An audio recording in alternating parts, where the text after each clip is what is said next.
bilang ama. Na-inlove ako sa'yo kahit ang ari mo ay wanglo, pero ipinagpilitan mong ako lang ay pangatlo. Tinanggap pa rin kita kahit pawok tawag sa'yo.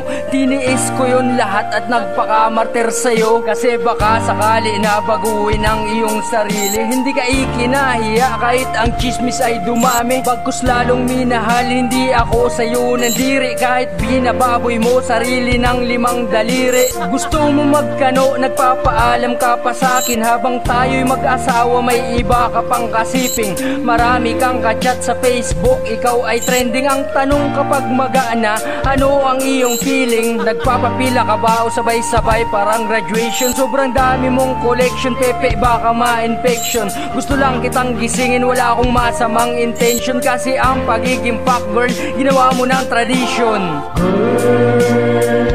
Ibigay mo sa pero di mo inarin sa hindang inarin. Ikaw ay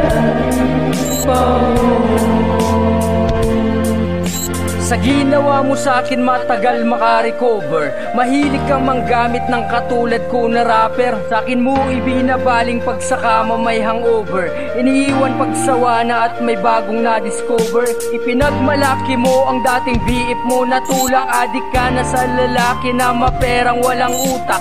Wasak na wasak ka, sobrang daming sumibak.